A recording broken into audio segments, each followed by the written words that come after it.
Hello friends, मैं हूं सुनील कुमार। आज का जो हमारा टॉपिक है वो है आयनिक बॉन्ड। लास्ट क्लास में मैंने इंट्रोडक्शन किया था केमिकल बॉन्डिंग का, उसकी लिंक मैं डिस्क्रिप्शन में दे दूंगा। आज का जो हमारा टॉपिक है वो है आयनिक बॉन्ड। आयनिक बॉन्ड क्या होता है?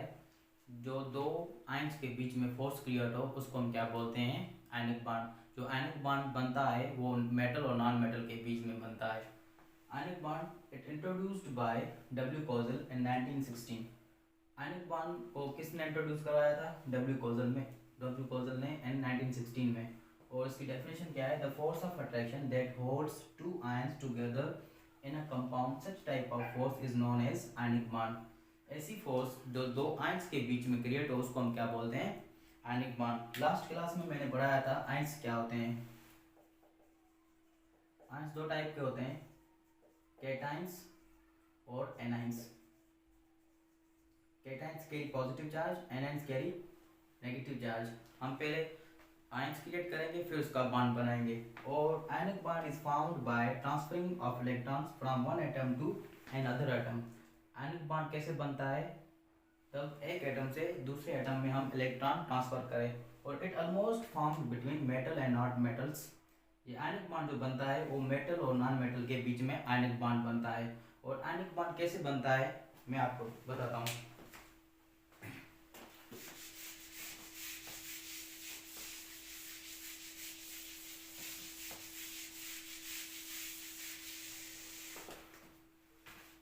Formation of ionic bond.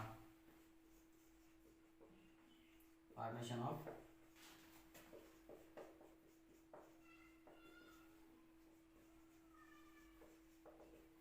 ionic bond कैसे बनेगा? पहले हम कैटायन और एनायन क्रिएट करेंगे, दो आयंस क्रिएट करेंगे, उसके बाद आयनिक बॉन्ड बनेगा। जैसे सोडियम होता है, एक इलेक्ट्रॉन अपना क्या करता है? लूज करता है, तो सोडियम प्लस बन जाता है और एक इलेक्ट्रॉन अपना क्या कर देता है? लूज कर देता है। और सोडियम का वैलेंस शेल कितना होता है? 2 8 1। एक इलेक्ट्रॉन आप उसने क्या कर दिया? ट्रांसफर कर दिया, तो कैटायन बन गया। तो क्या बन गया? 2 8। एक इलेक्ट्रॉन क्या कर दिया? उसने ट्रांसफर कर दिया। और क्लोरीन जब एक इलेक्ट्रॉन लेता है तो एनाइन बन जाता है, क्लोरीन नेगेटिव। और इसका वैलेंस शेल कौन से होते हैं? 7 वैलेंस शेल होता है। तो एक इसने गेन किया तो क्या बन जाएगा? 2 8 8। तो इसी तरीके से आयनिक बॉन्ड बनते हैं।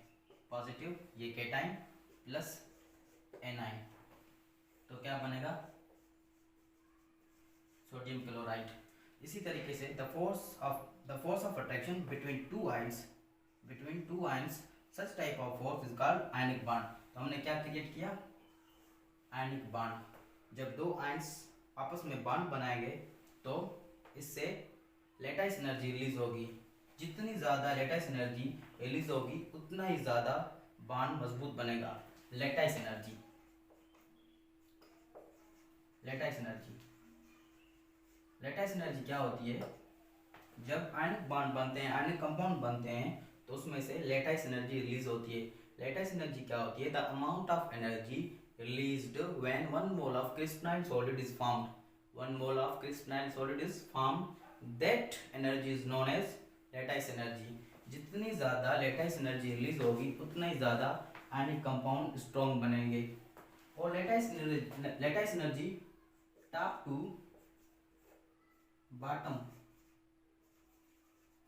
बॉटम एस ब्लॉक एलिमेंट्स में क्या होती है? इंक्रीज होती है।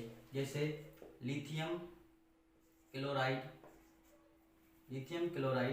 Is greater than sodium chloride is greater than rubidium chloride. इसी तरीके से लेटाइस एनर्जी इंक्रीज होती जाती है।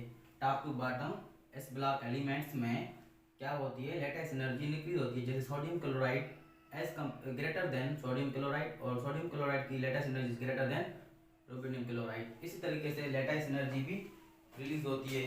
आयनिक बॉन्ड्स में दो आयंस के बीच में बॉन्ड बनते हैं। और इसके एग्जांपल कौन से हो गए? एग्जांपल्स जैसे sodium chloride ionic compound, lithium chloride ionic compound, magnesium chloride ionic compound. ये सारे क्या हैं? आयनिक कंपाउंड से। जब दो आयंस आपस में बॉन्ड बनाएंगे तो उसको हम क्या बोलेंगे, आयनिक बॉन्ड। ये हमने बताया आपको formation of ionic bond. Sodium एक इलेक्ट्रॉन अपना लूज कर रहा है तो एक क्लोरीन अपना गेन कर रहा है। तो ये हो गए हमारे कौन से, सोडियम क्लोराइड बन गया। दो आयंस आपस में क्या कर रहे हैं, बॉन्ड बना रहे हैं, तो सोडियम क्लोराइड बन गया। इसको हम क्या बोलते हैं, formation of ionic compound. Ionic compounds almost जो बनते हैं वो मेटल और नॉन मेटल के बीच में बनते हैं, क्योंकि ऑलमोस्ट जो भी अपने मेटल्स होते हैं अपने आयंस, वो आयंस बनाते हैं, कैटायंस आयंस बनाते हैं, तो इलेक्ट्रॉन अपने क्या करते हैं, लूज करते हैं, और नॉन मेटल क्या करते हैं, गेन करते हैं। इसी तरीके से क्या बनते हैं, आयनिक कंपाउंड्स बनते हैं। आयनिक कंपाउंड्स की कुछ प्रॉपर्टीज भी हैं।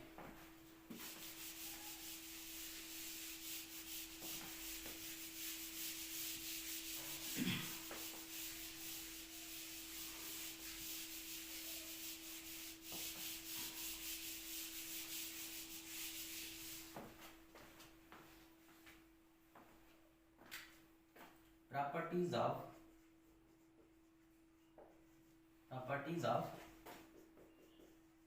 Ionic bond. आयनिक बॉन्ड क्या होते हैं, आयनिक बॉन्ड के पास हाई मेल्टिंग और बॉइलिंग पॉइंट होती है।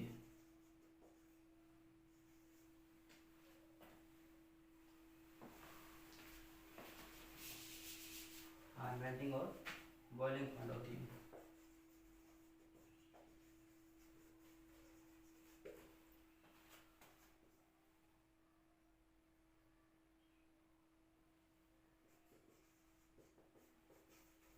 आयनिक बॉन्ड स्ट्रॉन्ग भी होते हैं as compare to covalent bond. Ionic bond non directional होते हैं,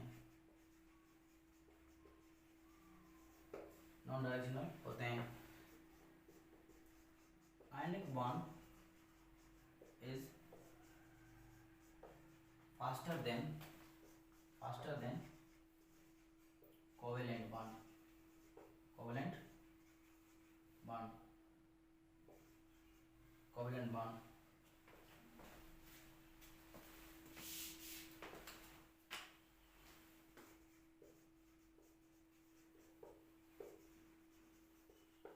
प्रॉपर्टीज कौन सी है आयनिक बॉन्ड्स की, जो आयनिक बॉन्ड होते हैं उसकी हाई बॉइलिंग और मेल्टिंग पॉइंट होती है। आयनिक बॉन्ड स्ट्रॉन्ग बनते हैं जब भी बनते हैं as compare to covalent bond. Ionic bond non directional होते हैं और कोवैलेंट बॉन्ड डायरेक्शनल होते हैं। इसलिए नॉन डायरेक्शनल होते हैं वो आयनिक बॉन्ड किसी भी तरीके से क्लोरीन से, किसी भी आयन से किसी भी डायरेक्शन में बॉन्ड बना सकते हैं। इसका कोई भी डायरेक्शन नहीं होता, किसी भी डायरेक्शन में 3 डायमेंशनल क्रिस्टलाइन बना सकते हैं। और ionic bond is faster than covalent bond. Ionic bond covalent के बॉन्ड से एज कंपेयर जल्दी बॉन्ड बना देता है, बहुत जल्दी। ये आयनिक बॉन्ड के बारे में प्रॉपर्टीज थी। आयनिक बॉन्ड ये होता है। So that was about the ionic bond. और पिछली क्लास में हमने केमिकल बॉन्डिंग पढ़ी थी, और इसकी जो मैं लिंक डिस्क्रिप्शन में दे दूंगा। So that was about the ionic bond. Next class में हम कोवैलेंट बॉन्ड पढ़ेंगे। थैंक्स।